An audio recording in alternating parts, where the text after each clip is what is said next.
তীব্রভাবে ঘৃণা করি, এ কাজ করবেন না। আবার আমরা লক্ষ্য করছি রাতের বেলা ডাকাতের নামে সুনির্দিষ্ট লক্ষ্য নিয়ে এই বিপ্লবকে ব্যর্থ করে দেওয়ার জন্য আরেকটি অপশক্তি মাঠে নেমেছে। আমরা অনুরোধ করব, যেভাবে রাস্তায় নেমে একাকার হয়ে হাতে হাত ধরে বুক চিতিয়ে স্বৈরাচারকে বিদায় দিয়েছি, স্বৈরাচারের প্রেতাত্মাকে আমরা বিদায় দিব। আপনারা আগের মতো যুদ্ধের জন্য প্রস্তুত হয় না, ওরকম দুর্বৃত্ত রাষ্ট্রে আক্রান্ত হবে এবং পরে নিজেরা আমার বিচার শেষ করে ফেলবেন না। বিচারের জন্য যে অথরিটিকে পাবেন তার হাতে তুলে দেবেন। যদি নিজেরা বিচার করতে যান, অবিচার হওয়ার সম্ভাবনা আছে, কারণ আমরা করব না। আরো কিছু দুর্বৃত্ত বাংলাদেশের বিভিন্ন ধর্মীয় সম্প্রদায় গোষ্ঠী মানুষের উপর আমরা শুনতে পাচ্ছি বিভিন্ন ধরনের অত্যাচার জুলুম করছে।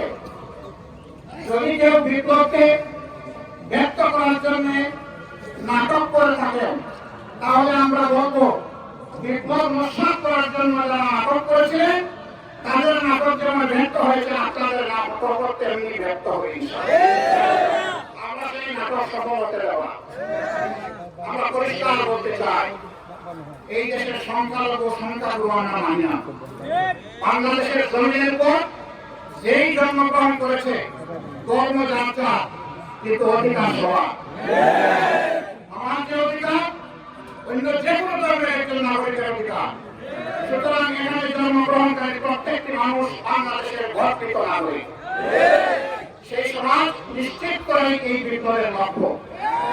অতএব পুরো জায়গায় যে কোনো স্তরে এই ধরনের কোন অপকর্ম কেউ করে আপনারা ঘেরাও করে ধরে ফেলবেন, ওদেরকে সাথ দিবেন না এবং এদেরকে কিন্তু উপযুক্ত শিক্ষা দেওয়া যাবে।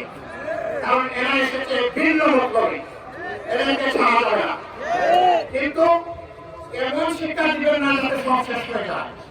শিক্ষাটা নিয়ে সে যেন বেঁচে রাখতে পারে, সংশোধনের সুযোগ পায়, এরকম করে তাকে শিক্ষা দিতে হবে। কমানো যায় না, নিজের জীবন দিয়ে তিনি এটা প্রমাণ করেছেন।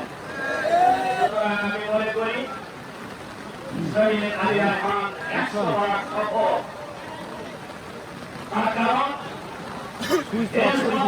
মুক্তির জন্য আমাদের প্রিয় জন্মভূমিকে স্বৈরাচারের হাত থেকে মুক্ত করার জন্য জীবন দিয়েছেন। সুতরাং আলী রহমান শহীদ।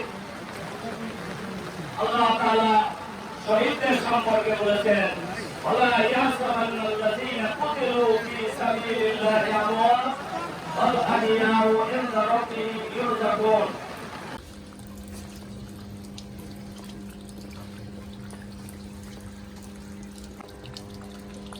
আল্লাহু আকবার।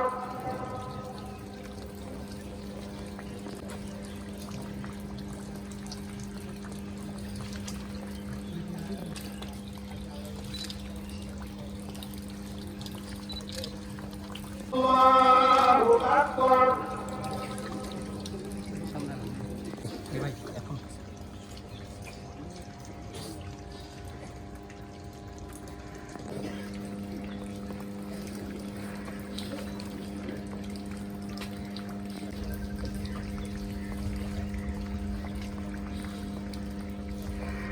Allah